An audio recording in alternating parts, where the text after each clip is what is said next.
Years ago, Steve Dangle, out of nowhere, went on a rant about how the Minnesota Wild created the 2012-2013 lockout. And if you're a longtime listener of this show, a lot of Minnesota fans are actually, and they were like, hey, man, what did we do? And you didn't do anything. Now, the reason I bring this up is that's the last time I can remember there being any drama with the Minnesota Wild. Perhaps the Suter Parise buyouts. I would say that, yeah. But really, this is a very quiet, drama-free team until this year. And last year, they were neck and neck with the Winnipeg Jets until some key injuries to guys specifically like Kaprizov, which kind of took them off. Now, they still finished with 97 points, kind of snuck into the playoffs. Wasn't great, but we all expect this team, I think, to be better this year. So the betting odds, interestingly, have them getting slightly worse. And I thought I wanted to set all that up to say that the over-under at BetMGM is 95.5. And they had 97 points last year. Ooh. That's a little low for me. I'm hammering over on that. And by the way, you get better odds on the over to 1.95. I'm lightly pushing over. So you're not a big believer. No. Jesse Blake. Can you give me the number again? The number is 95.5. They had 97 points last year. 95.5. It's real. I'll take over. You'll take over. I'll take over. See, that sounds like a light push. And it's so right on the line of where they should be. I think there could be over. There could be 4 teams in this division with 100 points. Oh, yeah. I look at the division, I say it's a tier of 3, and then a tier of 3, and then kind of a tier of 1 and 2. So would this be the team, and I don't want to ask your ranking, it would be in the second tier of 3? I think Dallas, Winnipeg, and Colorado are kind of a step above. Okay. Now, second tier. But that's how I look at it. Kaprizov thing aside, and we'll get to it. This is a team with Jonas Brodin, who obviously is on the IR right now, as is Matt Zuccarello. So when you're looking at their depth chart, they're not sort of featured in that. Yeah. But I want to start with defense because it looks strong. And I wanted to talk, Brodin's included in this, but you've got Middleton, Faber, Z. Bouillon, who they're expecting big things out of, Jared Spurgeon, David Juracek, sorry, Adam Juracek. No, it's David. It's David. Adam Juracek's in St. Louis. Yes. David Juracek and Zach Bogosian, who is still hanging around, 35 years old. They're, this video is about how they're going to perform this year, but they're set up so well for the future on the back end to already have Faber back there. Yep. Who really impressed me at Four Nations. And then Juracek is, a little bit more of a wild card just because of the trade and everything. Got to get, focus back on track. And Bouillon, I mean, wow, that he looks exciting. Them being bad at just that 1 year could really benefit them in the future. It's amazing. Oh, yeah. That's a strong defense core. And it's what I see a lot in that defense core, guys, tell me if you disagree, is all of those guys can really move the puck. Except for Zach Bogosian, who probably is not at the big puck moving level anymore. Those guys, that they can snap a puck up to the forwards very quickly, and that is going to help out their goaltending. They're exhausting, and this is what's important for a video like this, which is about their regular season performance. Yeah, playoff gets a little more heavy and whatever. I think they're pesky, and I think they're a decent playoff team, but teams that can move the puck and just exhaust you for game 29 and 43 and all those dog days, and I'm on a 4-game road trip and I just want to get home to my wife and kids and video games and everything. I think the Minnesota Wild on most nights are going to be an exhausting out. Okay. And that's a big part of it. On goaltending, Gustafsson and Wallstedt. I mean, Gustafsson had a great year last year. Yeah. Wallstedt seems like a pretty good backup too, 22 years old. So, you hope to see some more from him. Obviously, $2.2 million. They believe in him a little bit. That's Askarov money, right? So he got the Askarov. Yeah. He's part of a crop of goalies that are supposed to be the next guys. I'm pretty high on him. Jesse, let's talk about the defensive goaltending from your perspective here. What stands out to you? The Gustafsson, I think, is he needs to be talked about in that upper echelon of goaltender, because the seasons when he's been in Minnesota, like since he's moved from Ottawa and over to Minnesota, like he's been excellent year in, year out.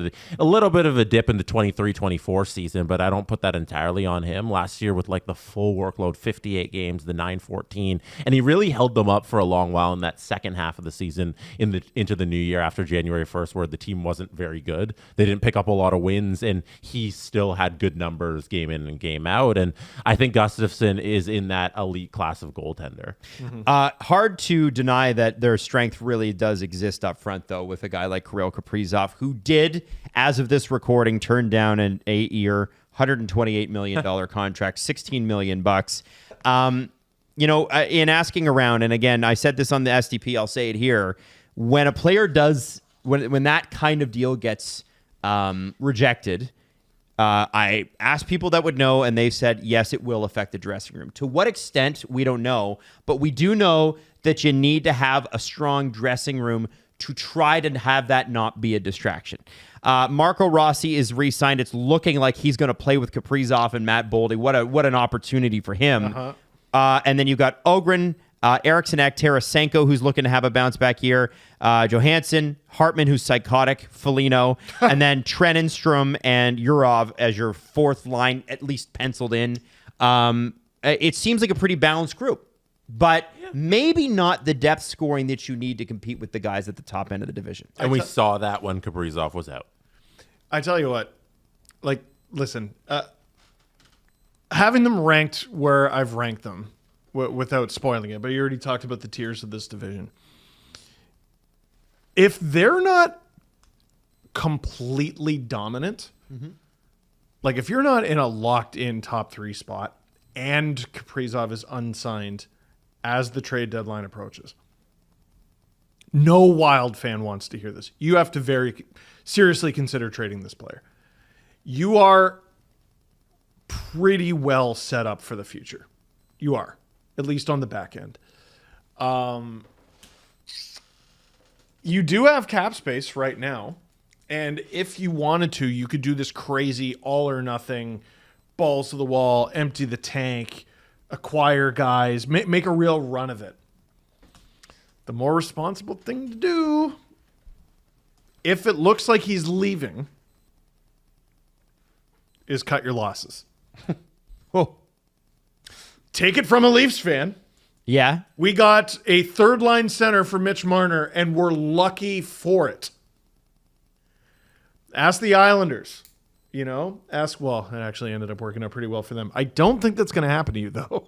Right. I have a hard time picturing Kaprizov leaving for nothing and the Wild get better. Is there a situation, though, if you look back, guys, at what Colorado did? I mean, they were so... When in retrospect, they were maybe $750,000 or even $500,000 away per year from Rantanen. And you look at the trade they made and you go, I think they probably should have just re-signed him and figured it out. I wonder if this Kaprizov situation, Jesse and Steve, is Kaprizov's worth more to the Wild than he is to anybody else. Well, let me throw this out there because I've been a little doom and gloom. A guy who just said no to $16 million a year better show up and be the best player in the world. He did. That does put pressure on him. And I know a 1,000,000%. Yeah. Jess, what do you think here? Yeah, and I don't think he is worried about that. Like looking at the numbers, I wrote down what they were from October to January 1st, and that's 23, 11, and 4. They were the 5th best team in the league. Wow. Incredible. January 1st onwards to the end of the regular season, the 21st best team in the league. And the difference there is not injuries. Injury. Yeah. It's Kaprizov. Yeah. And him not being there day in and day out and at his peak. So when you look at what they are with and without him, if I'm Minnesota, I run this thing out as long as I can and I give him everything. Like, I don't think it's in... my even purview to trade this guy. He's so important to the organization, to the team, to how it's built right now. Unless there is some package where even if Colorado, it's a great example. They looked at that package as something that's okay, that's gonna fill that gap. Even if you think it's there, it's probably not Kaprizov. He's a one of one. They've set themselves up really nicely. Boldy, They got him done. Uh-oh, Faber. They got him done. And they have some other young guys coming, but it's going to be a while until you really have to pay them. I'm signing this guy. Oh, you definitely should. But I think they thought making him the highest paid player in the league would work. As of this recording, guys, the rumor is that Kaprizov's agent is in Minnesota speaking to Minnesota Brass right now. Oh, well, so Jesse, when does this video go up? It's September 19th. I wonder if they have this conversation and go, okay, like, what would you accept? Yeah. So, like, what is your number? I don't know. I think I'm more optimistic. Hopefully you are too, Minnesota Wild fans. But it looked dark for a little bit, but as the days go on, it looks a little better because they seem to not have any other option but to give him what he wants. The Minnesota Wild were neck and neck with the Jets, but as you said, not injuries. Injury really derailed their season. 97 points, though. They did sneak into the playoffs, didn't get the success perhaps that they wanted to against the Vegas Golden Knights, looked a little outmatched there. Where do you have the Minnesota Wild in the Western Central Division? Difficult because of the division. Fourth. Okay. Jesse. I also have them fourth. Well, that's just bad news because I have them fourth as well. So they're definitely wrong. Definitely wrong. Enjoy your division win, Minnesota. Yeah, it's your Minnesota Wild season preview.